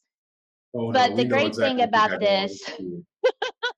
the great thing about this, guys, is it gives you a safe space to talk to two other veterans. We're not sitting here asking you for money. We're not sitting here trying to sell you something. We're sitting here just being real, authentic warriors in this space, giving you the chance to understand we care. and we know you're not alone, and that we want you to be able to feel like you can tell your spouses, hey, go talk to D or Pia and ask those questions if you have some questions about your, significant other who's a veteran. Or maybe you have parents who are veterans who are stuck in their old ways. Let me tell you, Hmm. I have a Hmm. father who is a two-tour Vietnam veteran, Purple Heart recipient. This man is, I think he's like 75, 76 now, and he doesn't want anything from the VA. He doesn't want to take any advice from his daughter that knows what the hell she's talking about. But because he's so set in his ways, he doesn't listen. And it's going to put him into a situation when he dies. My sisters and I are going to have to figure it out because he's not going to give us any kind of opportunity to know what to do when he dies. Yeah, it's unfortunate, and I know that there are a lot of veterans, especially Vietnam veterans, guys, who had a hard time coming back from overseas, and a lot of that stuck around with them. And excuse me, I'm trying not to get choked up about it because I spent a lot of time in the VFWs, and I talk to these guys, and I know I hear the stories, I know what they went through, and it hurts my heart to know that they came back to a world that they did. With that being said, guys, that old school is very stoic. They have a very strong stigma when it comes to mental health, and a lot of them don't want the assistance, and it's hard to reach out to them. And a lot of times, if they won't listen to you, maybe they'll listen to another veteran. So please, by all means, share this with them so that they can at least be able to hear the words, and even if they take their own route, at least they know exactly what path they're taking. We truly do want to see every veteran succeed. We're not here asking for any money. We're not here asking for you guys to donate or do anything. We just want to make sure that you win as well. So then as we look through some more of the questions here too, I want to answer 3 questions specifically very quickly. Do you pay taxes when you're living overseas? If you have a business or if you're working remotely where you're making money from a W 2 or a 1040 or whatever it may be, you're going to pay taxes. If you only have one income like I do, which is from the VA, you do not pay taxes on your income. It does not matter how much money you make from the VA, you do not need to even file taxes. Do you guys hear what I'm saying? You don't even need to file taxes for the VA.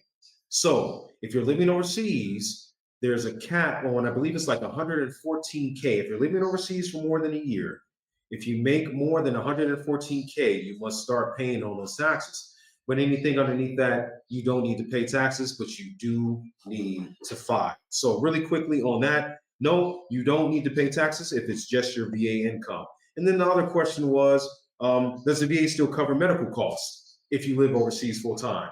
Yes, they do through F&P, but we know how it works. We know how F&P works out. If you were here earlier and when we talked about F&P earlier, yes, they do take care of you, but mostly on paper, guys. Just be But you prepared when have you're over to here. go through the waiting process and getting your turn. So let's just be real here, It's D. months. It's It's months. It takes months. And then, so yes, you can file for that paperwork. You can put it all in. If you get rejected, you got to put it in again. If you don't get rejected, it's going to take months to get it. But good luck. I know I don't want to sound too cynical. You're right, Peter. It does work, but I think I'm a little bit jaded when it comes to the F&P. So guys, the system works. I just don't like it. That's really all it comes down to. All right, so let's see. How complicated is it to transfer disability benefits to a foreign bank account? It's simple. It is simple. You must have the routing number, you must have your checking account number, and you must have the location of the bank that you open up your account at.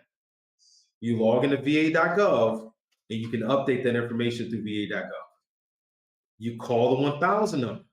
You can update your information through the 1000 number. You talk to the operator, say, I'm living overseas. I want you to update my direct deposit. Or you can do like me and just keep your American account. Don't switch it over to a foreign account. And I'm being honest, I love Thailand, but I don't know if I'm going to be here next year. So now I would have to take my money out of that account and try again somewhere else. Leave it in your American bank account. And when you got to go to the ATM, it's going to cost you a little bit. or you can transfer it through different apps like Wise. What's the other one? There's a few of them out there. Wise, and I'd have to look it up, guys. Wise is one of the biggest ones. You can transfer that money from your American account to any other account for a low, very low price. So if you're going to be here, you know you're going to be in that place. You're never going to leave. Go ahead and open up your account. You can transfer that information very easily. I wouldn't recommend it. I would just keep my American account and be able to use it wherever I go. So let's see. I've been an agent for years. Try to catch up with some questions here, guys, and some comments. Does your medical letter of opinion from the VA help doctor? Okay, so the question is, Pia, does a medical letter of opinion from the VA doctor help? Does it help what with your claim? I hope that I didn't miss the comment or if anything else that was said, but it helps. But the VA's medical opinion is usually kind of biased and negative and not for you. So yes, you could use it, but I wouldn't recommend it. I would say go get your own medical opinion. What would you say, Pia? I would only recommend that if you've had a long-standing relationship with your primary care team that has the documentation already available, that is just additional information you can use. If it constantly shows that you have significantly worsened in your disabilities or that you've gotten new medical evidence of a secondary condition that is related to some of your primary service connected disabilities. Because again, that is substantial medical evidence to support a claim. Now, if you have an outside provider because you're working from a 9 to 5 and they cover you on, medical, if it is more related to the post service job, I would not use that outside medical provider because you don't want anything to cause a problem or a conflict with your service connected disabilities and your post job disabilities that the VA could conflict on a claim that you're submitting. Okay. Absolutely, absolutely. And I tell you guys, when I was going through my process, I didn't go to any outside provider either. Every appointment that I had and every um, doctor's appointment that I had was with the VA. So yes, you can definitely use that information. And thank you, PI. I appreciate that Hmm. clear up. So then we've got another question here. It says the VA requested that I fill out a TDIU form. What does that mean for my increased claim? What does that mean? What is TDIU, Thea? They're talking about the 8940 form, the 218940 for individual Mhm, unemployability. mhm, So you'll have that form that you have to complete, and then it goes back to like 5 years of employment. And then I think there's another VA form, 214192, maybe somewhere There's around two there. It's forms. an Mhm, employer's, yeah, it's an employer form. But again, it only goes back 5 years. So if you've been working with an employer for over 5 years, you just stick with that employer. Don't go anything prior to that. A lot of people fill that form out wrong. I would highly suggest that you just get the information with your dates of employment. If you don't remember and stuff, just get about an approximate period of time, who the employer was, how long you worked with them, and what were some of the significant disabilities that affected you during employment.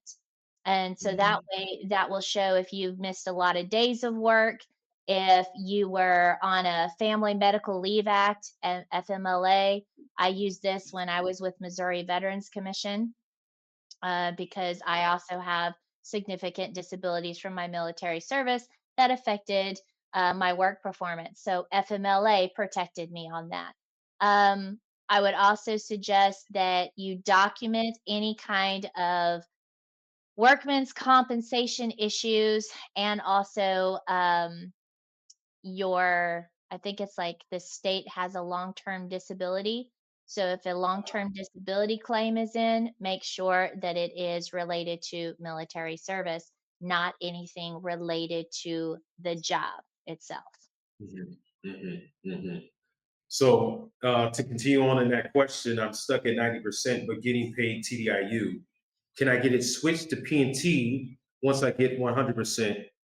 I guess he's saying regular. I think you mean scheduler. So I'll let Pia, I'll let you He's 90%, but he's under TDIU now. TDIU. Yes. Okay. Can So he switch to PNT? all he has to do is put in a request for PNT. They're paying him at the 100%. Yeah. And so, guys, I started out as 100% TDIU, and now I am 100% PNT. And I needed to request to have it made PNT. If you're TDIU, you're being paid at PNT level, you just don't have the designation, especially if you've been paid for a while. Say it's been about a year or two. You absolutely want to go back and ask them to upgrade that to PNT, especially if you don't plan on going to work anytime soon, like myself. So I still have the designation of TDIU and PNT. So please really consider going back and upgrading to the PNT. It can only serve you, to be honest. And if you're finding other issues, you may need to move on to aid in attendance or SNC housebounds. Getting to that PNT would be the best thing for you. So please reach out to my team and I so that we can help walk you through that process. We don't want you to go back and have your claim reopened and maybe even reduce, maybe a reduction could be in place if you say something that you shouldn't say. So please reach out to my team and I so we can make sure that you get it done properly. We want to make sure that you have a game plan going forward. And Tony, yeah, brother, I know Tony says he uses Navy Credit Federal, or Navy Federal. So Navy Federal, guys, is the largest credit union in the world, if I'm not mistaken. And they go everywhere. They know we travel everywhere. So you can use your debit card to get reimbursed while overseas when you put it into an ATM machine. I think they give you up to a certain amount every month in reimbursement. So unfortunately, guys, when I go to the ATM here, it costs me 250 baht. That's $5 just to pull money out of my account. And then they put a limit on the amount of money that you can pull out of your account, since you have to do it multiple times. So if you've got the benefit of Navy Federal replacing that money, all the better. Just make sure that you guys know what you're getting into. Once again, like I said, when you're traveling overseas, because as a foreigner, people know that you're bringing money. They know that you're coming over here with money, and sometimes they want to get a hold of it as well. And the banks are no different here. If you're going to go to the ATM, you're going to spend some money to do so. So let's see what else is out there, guys. Thank you for following. Takeoff. Is it TikTok Takeoff? Appreciate it. Thank you kindly.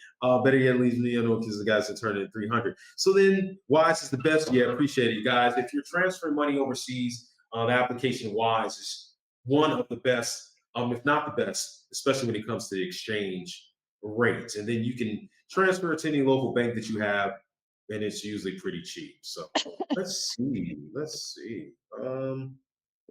USAA. Any other? Well, I hate asking you these questions, Pia, because I feel like you're putting stuff on camera. Do you bank with anyone in particular? Do you bank with Bank of America or I don't want you to give I up all your do personal not information. bank with Bank of America. Ixnay on Bank of America for me. Never had a great Okay. experience. I have banked with Right. Navy Federal Credit Union. I have also used a pledge loan through Navy Federal Credit Union, which I highly suggest if you're a business entrepreneur, you look into the pledge loan. Good stuff there. USAA, great for savings. I also use them for my homeowner's insurance. But however, stateside, I'm finding out the insurance premiums just keep going up. Doesn't matter, but it's still probably the best out of other insurance companies for USAA, in my opinion, for veterans. But if someone has a better solution or a better suggestion that I can use for homeowners insurance that you found that you've saved more money than USAA, I'm all up to hear it because again, I do have rental properties and I use different insurance carriers that I'm always trying to find a good insurance premium for these properties. So Mm. please, if you have any good information out there, I already have a lot of plates spinning. So help a sister out. Yeah, absolutely. Reach out to Pia and let her know because I know those things can be a little bit challenging, especially when you're Mm, looking for the best rate, of course. So if you guys know anyone that can help out, please, please reach out to Pia. And then some other people in here were saying the same thing. Navy Federal is the best. Yeah, that's true. Navy Federal is pretty good. I had a bit of a falling out with Navy Federal. I got to be honest, guys. I don't know if I can use Navy Federal anymore. We had some problems around the housing market, so it's been a while. But I hear, actually, I'll be honest. So I think I hear after 10 years they'll allow you to come back. If you ever had any problems with Navy Federal or USAA, after 10 years they will allow you to come back and work with them again.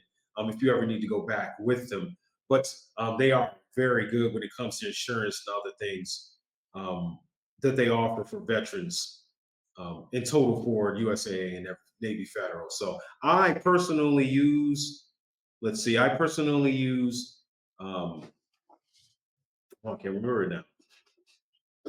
Capital One. There we go. I use Capital One, and I use Capital One because Capital One's online. There are no brick and mortar, so it's cheaper, and they usually deposit 2 days early, so it's even better. I don't complain seeing the check drop a little bit early. So yeah, guys, if you're still in the States, I would say just go ahead and keep the information that you have when you're coming over here until you really find a place that you want to be.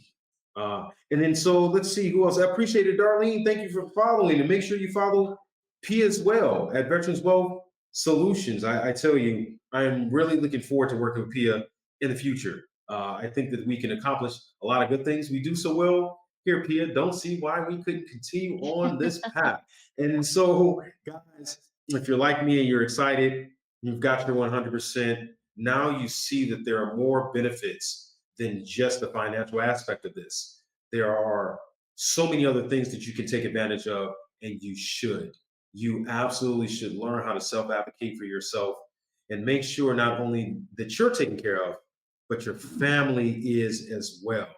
We are here to build wealth within generations, and the opportunity is there through your VA claim. So please reach out to us so that we can make sure that we take care of you, and that once you do get the benefit that you're looking for, the rating that you're looking for, Pia can help continue on with you through the rest of your journey. So, Pia, we're coming up on the end here. I appreciate you. Thank you so much for hanging out with us, Paul. I'm going to be honest.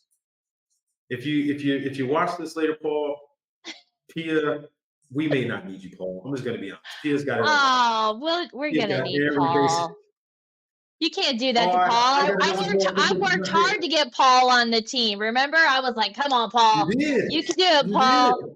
Yeah, You did. yeah. Guys, So I'm just joking with Paul. if Paul I McDonald. hire him, I can fire him too. So hold up, D. Paul turns into a pumpkin after a certain time of the night, so we can't hold that against him. Maybe we need to start doing these things a little bit earlier in the day for you guys. But listen, guys, please reach out to us so that we can make sure that you're taken care of, because we want to make sure that we want to see you succeed. We Pia comes here every week with me, and we talk about these things for free so that you guys know the truth. There's so much information out there, so many benefits out there. If you go looking for them, you're not even going to know where to start the majority of the time. And then when you do dig down into these benefits, there's so many small caveats. It's hard to keep up. But somebody like Pia, who's been doing this a long period of her life, has dedicated her time to this and is here tonight to do these things for free for you guys. So please follow Pia. Please follow us at Veterans Wealth Solutions and at yourvabenefits.org so that we can make sure that you get true information and get the benefits that you truly deserve. Pia, we know when it comes to VA benefits, like I said earlier, sometimes they work, sometimes they don't. One question that I wanted to ask when it comes to VA loans is that I've heard that you're allowed to use a renovation loan. So I asked the question because there are veterans out there that already own homes that need to upgrade their homes. Maybe you need a wheelchair ramp. You can't walk up the stairs. Maybe you need some help in the kitchen or in your bathroom. Pia, is there well, I know that there's a renovation loan, but do you know a lot about it? So what I recommend, and this is what we're working on too with the trust, is where we're going to be able to cut out the time that it takes for a special housing adaptive grant or special vehicle adaptive grant that the VA goes through their little, loopholes and processes, and it can take anywhere from 6 months to a year. What we're going to create is a way to where we can gift a ramp or offer assistance in home repairs by issuing gift cards to families who are struggling with trying to get a contractor, or they need help with something that has to do with a home repair, like a leaky roof or anything. So I'm building partnerships out there with a lot of different companies, either roofing, plumbing, electrical, the most majority of things, where we can not only support veteran families who are struggling getting the special adaptive housing grants and vehicles, but to also just give them that accessibility immediately to get it done before waiting on those grants. And then that's going to be really something that will be beneficial because it will be at no cost to the veterans. They just have to That is apply for awesome. it through our intake center. And that is what our app is being created for, because we really want you to see that the system takes too long to take care of an immediate problem. And there's no need for you to have to go through that duration. So, yes, the grants are out there, the loans are out there, but not everybody qualifies. And so it's really good to just use our financial strategic team that is going to guide you and help you get through those difficult processes, because Yeah. that's what I I go to work for every day, to support you and make sure that you are taken care of at the end of the day.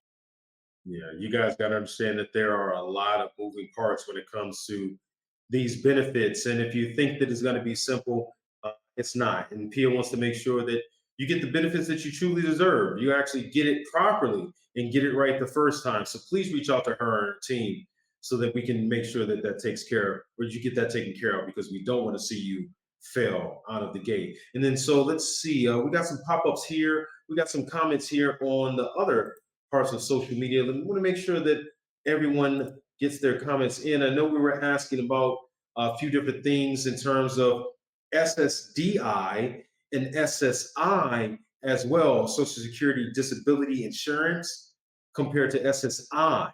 So if you've applied for SSDI, and I have, I was denied, unfortunately, but you understand it is a long process, and sometimes it can be harder than the VA process, because at least the VA, there are tiers, there are rankings, whereas on the Social Security side, it's all or nothing. You either get the benefit or you don't. So with that, SSDI is the benefit that you get when you're not 63, 64, 65 and a half is what it is. But then when you make it to that age, you can also receive your SSI benefits overseas as well. So if you're younger than that age, if you're already rated 100% with the VA, you may have an easier route to get your SSDI, but understand they're cousins.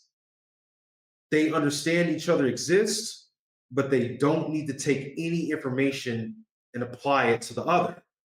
So if you're applying for SSDI, don't think just because you're 100%, it means you should get the SSDI. That's not how these things work. They're government entities, but they're more like cousins, guys. So prepare yourself for both ends when you're going in for SSDI and going in for the VA as well. And then, so you can receive SSDI benefits overseas, and you can receive SSI benefits overseas, but only after retirement. So be prepared for that. You got extra income as well. If you got the VA coming in and the SSDI coming in, that could be very very beneficial when you're living overseas. So let's see. I'm scheduled to see a It's judge for beneficial SSDI. when you're over here in the States too, man. Anywhere, P. I tell you, just having Anywhere. that income in general is beautiful. I got scheduled to see a judge for SSDI. Hopefully, I get it. Tony, good luck, brother. I spent 3 years with mine. I had a pretty horrible lawyer group. I just found them online. I Googled them. I called them. I went with the first group that I had. And then I spent, excuse me, 3 years basically going through the system and then getting denied at the end. I was not prepared to talk to the judge. I had no notes in front of me, no information. I just was not prepared. So good luck, Tony, on that one. Just be prepared when you go back in or when you go in. Know your symptoms and know what you want to say. Oh, I don't know if I can say this name online. B, we appreciate you hanging out with us.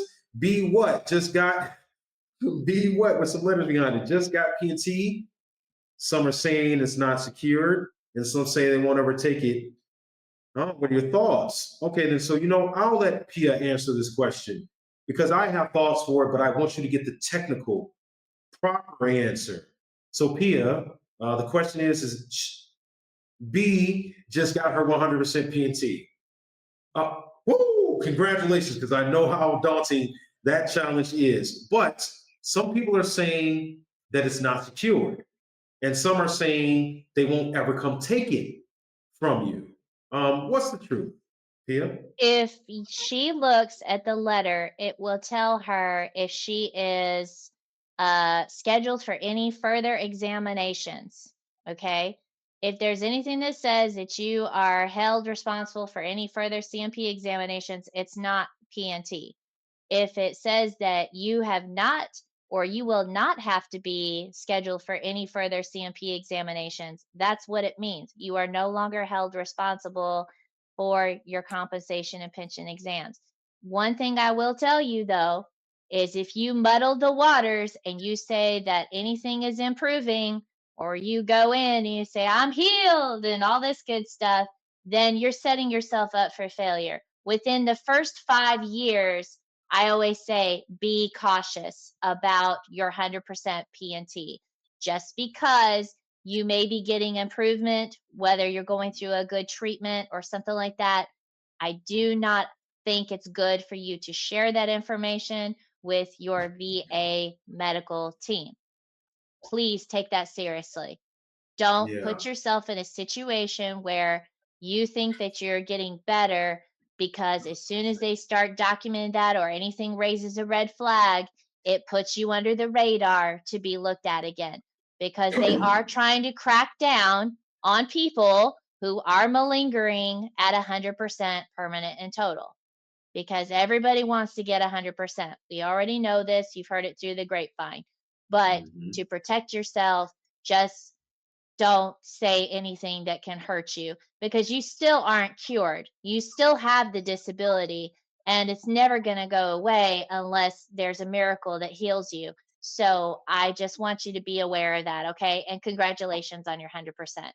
Good job. Yeah, absolutely. Because once again, that is a high mountain to climb. And then so when I got to 70% PTSD, with my nomenclatures added onto the end of it, excuse me, I decided that I wanted to talk to a psych because I knew I needed assistance. I knew I needed help. And I went in and talked to this doctor twice. And then, of course, the first question that they ask is, how are you doing today? And I answered the question, social niceties. I feel okay today because I talked to a friend who I haven't spoken to in a very long time. And then the second time I saw her, I told her that I had a decent day at work, that it wasn't so bad today. And that turned into a letter from the VA that said, we're going to propose to reduce you back to 50% PTSD. So once again, they glossed over the entire meeting that I had with the doctor. I was only, I was there for an hour and a half, but they took the parts that they wanted to and said, you're better. Whose fault was that though? It was my fault. I walked in there and said what I said. So you guys got to be prepared when you walk into the VA. Know what you're going to say. Don't go in here and start just spitting off at the mouth and being cool buddy chum with the doctor because you just got your 100% and you think everything is kosher. It never is with the VA. I don't trust them.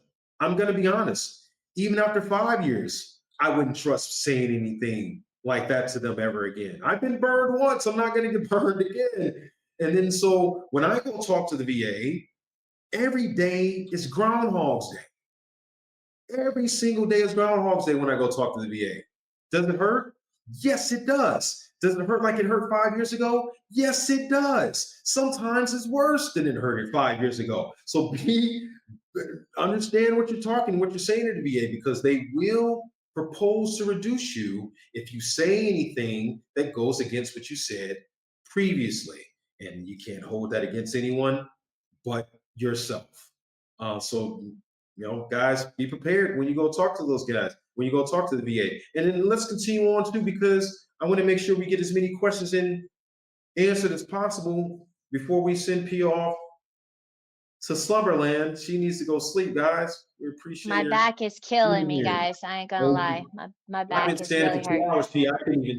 I tried to sit earlier. I was like, screw that jazz. My back is done. Let's see. Found out that I needed to file a supplemental claim, and I've done that. Will my records show on the SU? So on the supplemental claim. So, Pia, I'll allow you to answer that question too, because I mean, the technical answer is much better than mine, but I can, of course, tell you if you had a primary claim in, and if you were denied and you're going back for a supplemental, or if you've got a primary claim in and you're applying for a supplemental, you want the VA to see all of your records. Make sure they know where your records are. Go find your records. Request your STRs. Request your C file. Ask for these things so you know exactly what's in your records. So that when you go back and you talk to that CP examiner and they say, well, I didn't see any of your records, you can say, hey, I got them for you. Congratulations. Or you know exactly what they say. Don't let the VA trip you up. Even if you think the record should be there, they may not be. So Pia, let me read the question. It says, he found out that I needed to file a supplemental claim, and I've done that. Will my record show on the supplemental claim? What records is he, you know, I'm guessing STRs. That's what referring I was. to? I'm guessing Um, STR. the thing for supplemental claim, depending on the nature of the disability, is if you're providing new medical evidence that they have not seen before, or it's a lay statement or something, and giving the testimony to what this disability was never looked at in the first place or ever claimed for in the first place. If it's a secondary condition that you're filing for a disability that's already service connected and you're trying to associate it to that. It just really depends on what's already in that records that you've Hmm. had on your C file. So, Hmm. this is something else I want to tell you guys about the C file. The VA has your digital C file since they went digital, I think it was 10, 11 Hmm. years ago. It's been a while Yep. since I've been out. So a lot of changes have taken place. So if you're requesting your C file while you're filing a claim, you're actually not helping yourself because they're needing that C file to deal with the claim that you're submitting in. Because if you're going Wow. to pull that C file, they have to print it out and mail it to you. So when you're doing these FOIAs and stuff, understand if your claim is already being processed, do not ask for your C file because they're using that C file that has all of your information that you need to process the claim. Wow. See, this is exactly why I'm glad P is here, guys, because these are the things, the small, intricate parts that I don't know about, right? So I'm glad. Thank you, Pia, for clearing that up because I would have never known that. You don't want to put any delays in your claim. So yeah, absolutely, Pia. You want to request your C files before your claim gets started, never during your claim. Right. So the second part of the conversation, Pia, was he filed a new claim, and they have all of his records from his doc for PTSD, and they did a CMP exam, but they found out that he needed to file a supplemental claim because he filed for 1 year ago. So I guess maybe he missed his window, Window. the year But window, and that's has to good. I refile. mean, that they offered him the opportunity to file the supplemental claim. That's good. That's a good VA rater right there.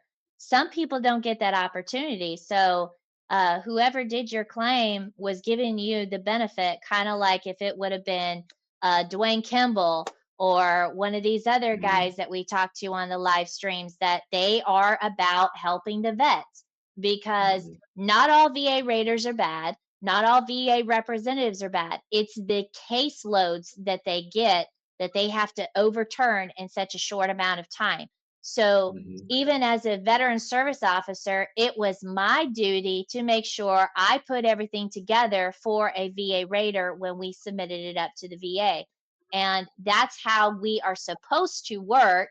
So that way, everybody gets an opportunity to see, hey, we've gotten all this information gathered at the time that the claim was submitted, either on a fully developed claim or a BDD. It makes the job easier for a VA rater, because if there's anything missing, you are going to get a duty to assist letter, and they are going to ask you, we need more medical evidence. We need this. We need the information. So that is why I am on this team with Veterans Benefits International, is to make sure that we're guiding you through the process, educating you on the 38 CFR and the N21-1, and we're following up with all the updates in the VA. So that way, if you're going through ChatGPT, sometimes ChatGPT is going to be biased and not give you all the information available. And this is why we do what we do. Amen. I know guys want to use ChatGPT because it's a very convenient organizer. But you got to understand that ChatGPT makes up information. So please, by all means, read over, double check, triple check, go ask someone that truly knows the information before you submit that to the VA. Because I promise you, if you start submitting 38 CFR information or you start saying things in your claim that will damage your claim, the VA will hold it against you simply because you allowed chat to give you some information that was not true. So, hey, Mr. 2.0, brother, good to see you again. As always, man, we're getting ready to separate here. We're almost done. But, excuse me, the brother that was talking before, Slick Rick, thank you for following me.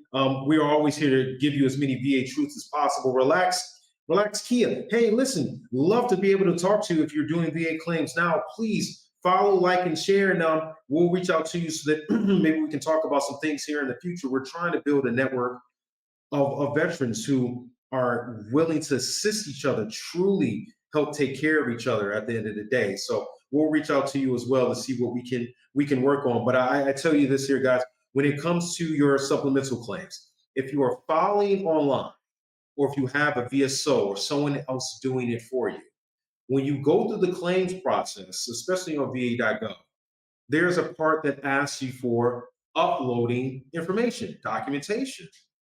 And if you're concerned that they're not going to see your documents, you can always upload that information at that point.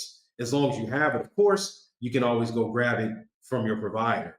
But if you're concerned that the information from the previous claim is not going to be there because it is now expired, the option is there to make sure that it's added when you're walking through your supplemental claim the next time. So don't worry, even if they don't see it, you've got the opportunity to upload that information as well. Just don't do it to the middle of the claim. As Pia said, do it at the beginning of the claim. So let's see. Once you file documentation, oh yeah, thank you, VA benefits. Thank you guys that are answering those questions as well because it's kind of hard. I can see that comments are scrolling through here, Pia. Oh my goodness. No worries. So yeah, relax. You worked as a pre-rating and now post department. I'm sure Pia knows what you're talking about when it comes to that. The pre-rating and post department, Pia, for the VA. Do you know? Yeah, we're the pre-raters paid lower than the VA raters. There's rankings to this, levels to this, huh? Yeah. Did not know. Well, good luck, relax, because well, you went through all three, so you got a little bit of a bump and pay there, I guess, as you went along. The more information, the better. Always keep applying. You see, we as veterans, we get Good told no that stuff. first time, and we take it as law. We take it as set in stone. But the VA knows this, and this is why a lot of us fail because the first denial we stop guys. So if you've been denied, please reach out to us so that we can help you continue on this path. Because a lot of times you're getting denied because you got told no. Think Yeah, and, about and it. do me You a got told no. favor. Listen, these Mhm. VSOs out there, they really do care and they're working hard. And some of them may not always be the best that you go to. But when you do get that rating decision letter, don't go in there yelling and screaming at them with your paper saying, "You people, you suck," blah, blah, blah, because we really, honestly, it is not left up to us to make that decision. So you're taking it out on us because you're angry at the VA, and we're just there as the messengers, making sure that everything was sent to the VA for you. So I just want to let you know, if you're a veteran out there who's disgruntled about your decision, don't piss off your VSOs. All right. Right. Because they don't deserve it. They're just there trying to do their job for the time that they're there, and it's not an easy task. It is a very stressful and lot of time and hours dedicated to law and regulations. And if you guys don't know it, don't try to come in there telling someone else how to do their job. Just saying. Listen. I love Pia. I'm I'm all about turning over tables. I when I walk in, if you, the table gets turned over, your laptop gets thrown at you, this is your fault. As a VSO, this is your fault that I didn't get the rating that I deserve. So don't mind the CMP exam that I took. Don't worry about me not following up. Just burn it all down and blame it on someone else when you don't get the rating that you deserve. No, absolutely, relax. I joke. I had a bad experience in the beginning with the VSO, and I learned that not all VSOs are created equal. Thanks to Pia. So I know that you guys do exist. Pia, thank you always for being here, because we do appreciate you giving a different perspective outside of the one that I give, because I'm always ready to burn it down. I am all about the anarchy. Let's start all over from scratch. Let's scorch the earth and start all over again. But there are better ways to go about it, and truly understand that we are here to help you learn that path. We realize that a lot of times you guys have been burned along the way. You've been told no. It's hard to not be stoic. It's hard to ask for help. It's hard to be vulnerable.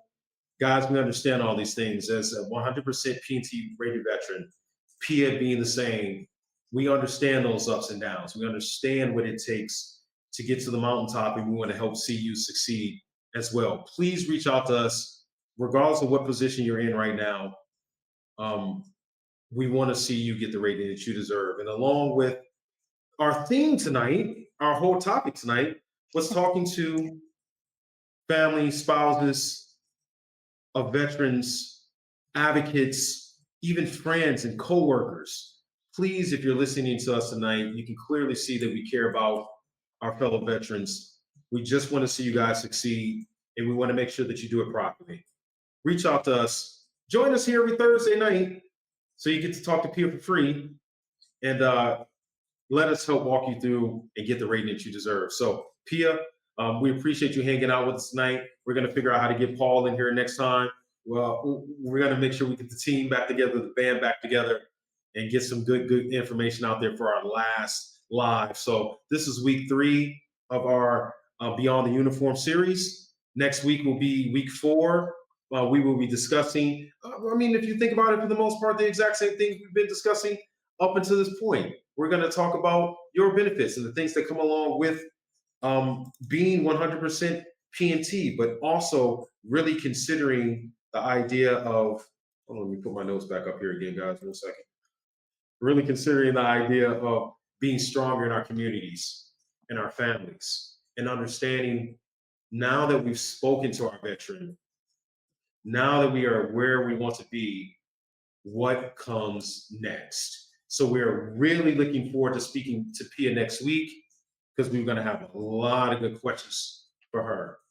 And if these things don't apply to you, don't worry, because I'm basically asking for myself. I want to know what comes next in my journey with Pia and what we can accomplish together. And hopefully you guys will learn some good things along the way as well. So Pia, once again, thank you for being here tonight. We will definitely be talking to you next week. And is there anything you wanted to say, convey, tell us about before we leave? Dee, this is Suicide Prevention Month, Suicide Awareness Month. One of the key points, that the reason why we did this topic this month for the 4 weeks, is because it is a very tough time as we go into the holidays for people. And I just want the family members and caregivers out there who out there helping veterans with their mental health, just understand that to truly be there to support them is to just give as much love, support, um, little things go a long way. And if you feel like you need to reach out to another veteran, guys, like pick up that phone and just call them. Stop this. Oh, I'll call you if I need you. No, really, if that person is on your mind, there's a reason they're on your mind. And I think all of us need to remember to do our buddy checks. So if you're Mhm. feeling like you don't have anyone to talk to, you can call me. I don't mind. I'll answer the phone because I don't use the hotline, because I don't think we need hotlines. I think we need each other.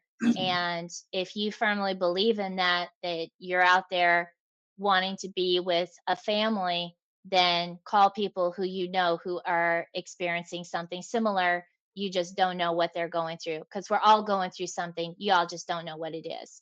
And so we Amen. need to be there for each other where we could be vulnerable, we could be in that moment, and you can talk to us. And I'm here for you. Um, I'm going to get emotional, but just know that there are people who love you and they need you and they want you around because when you're gone, you're not leaving the scars for yourself. You're leaving the Mhm. scars on somebody else. Amen. All Amen. right. There are people So, around you to take care of you as well. Thank you, Pia. yeah. Good night. Hope everyone sleeps well and we'll see you next week. Amen, guys. Thank you kindly for joining us tonight. We look forward to seeing you again. Thank you again, Pia. We'll see you soon.